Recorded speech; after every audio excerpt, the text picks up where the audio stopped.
are here from Transition Family Violence Services.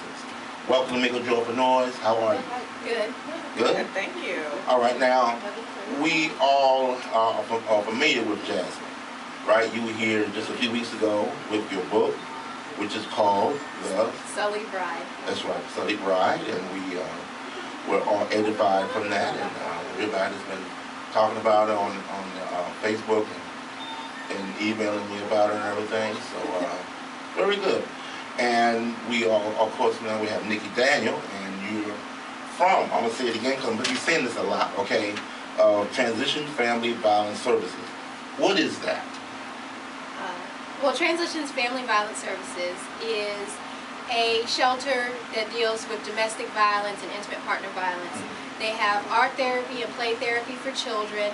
They have emergency housing for people in need of emergency shelter. And they have a program where they house people for up to 6 months to help them get back on their feet. They have the police, they work with them to keep people safe if someone needs to get help with an emergency protective order. So it's all around. You do community education, just like we are today, to raise awareness for the issue of domestic violence, because sometimes people don't necessarily understand what domestic violence is, which is, it's not an anger issue. It's easy to confuse with anger. Domestic violence is a pattern of systematic behaviors to exert power and control over a person. So it's not just like somebody got into an argument and got mad, but they are systematically doing things to intimidate another person to control them. Okay, Nikki, why are you a part of this? I'm a survivor, so being a part of this organization actually is a part of my healing. And I've been volunteering for Transitions for approximately 3 years now. How long?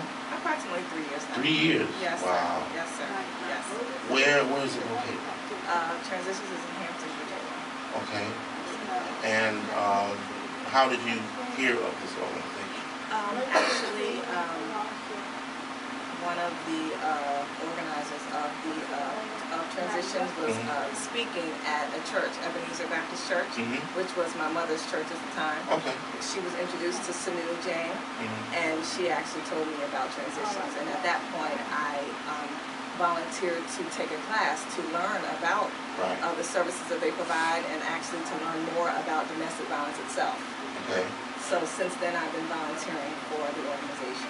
And what is the, how does a person contact you all? They can go on the website, which is transitionsfbs.org. That's transitionsfamilyviolenceservices.org. And then there's a telephone number there that they can call, and they can speak to any of the individuals that answer the line regarding services or volunteer opportunities. Okay. And is there a requirement to be a volunteer? Well, they put the volunteers through training. So they go through the training course, they do a background check and everything. And that's it. I mean, if you show up and you go through the training and you are passionate about the topic, you can volunteer. And it's we definitely want people to come out and help and raise awareness and do everything they can to fight this issue, because 1 in 4 women are the victims of domestic violence, 1 in 7 men are the victims of domestic violence. So it's a pretty pervasive issue that needs to be dealt with, but people don't really deal with it because there's a culture of silence behind it. Let's talk about that culture of silence. Yes. Well, in fact, explain what you mean by that. It's something that happens, but nobody seems to want to talk about it out loud, because people, they like to see their puppy videos, they like to just go through life like everything is fine, and they don't necessarily want to ask questions of their neighbor to find out what's really going on. They don't want to get into somebody else's business when it comes to domestic violence. Now, they'll know everything else about you, talk about you, what you had on, you know, who's going with who, etc. But when it comes down to, I think the deacon is beating his wife. That's the issue where people aren't necessarily going to talk about that, or they don't want to go get involved or call the police, or even come up to the woman and ask her, hey, is everything all right? Can we help you? Can a person, Nikki, be in that and not know it? Yes, a person can be in it and not know it. In fact, when I was in my there were a lot of things that I didn't know about the topic of domestic violence until I came to Transitions. Okay.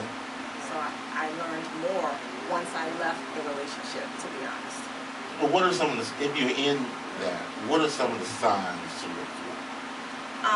Isolation. If your partner isolates you from family or friends, if your partner tries to control you financially, in other words, if they want to take your money and not allow you to do things, and not give you freedom, tell you what to wear, what not to wear.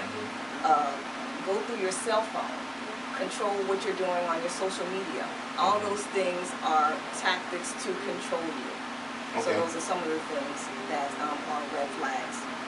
Okay, and Jasmine, if the red flags are up, what is the first thing a person should do? The very first thing. Well, they first they have to analyze the threat of what's going on, because the red flag's there, and because you have been intimate with this person who's abusing you, you know what to do, because if certain things might trigger, like you could get killed. So it's different for every person. But when the signs are there, you have to analyze, all right, how much is the immediate threat? Because you can call Transitions and they can connect you with the police, and they can take you to the emergency shelter. Like, the police will pick you up and take you to an undisclosed location. Nobody outside of Transitions or who's working with your case specifically knows where it is. I don't even know where it is. And you can leave right then. Right. But if you're in that situation, like, the most crucial thing is analyze the threat so that you can stay alive. Transitions can help with safety planning if you call the emergency number. And then just start making plans to leave. Like, if you have the time, gather your vital documents. Get your children, like, out of the situation where you might have to withdraw them from school, and be prepared to move somewhere else. So all of this safety planning can be done through Transitions and everything. But when the red flag's are there, you just have to be prepared that, like, look, you own your self-worth, and this is not your fault. No matter what the abuser has been telling you and lying to you, you did not cause this. There's always a primary perpetrator. Because especially among the people of color, our women are typically feisty. We fight back. So people aren't necessarily aware of domestic violence if they fight back in the situation, because then they say, oh, we just had a fight. But when you identify, like, would you be fighting if the man, and I just say he, she, because that's typically how it works, if he didn't actually engage you, if he didn't come up and assault you, would you have had to fight back, in self-defense? And the answer is no. So regardless of whether or not you fight back, if someone else initiated the violence, it's 100% their fault. Okay.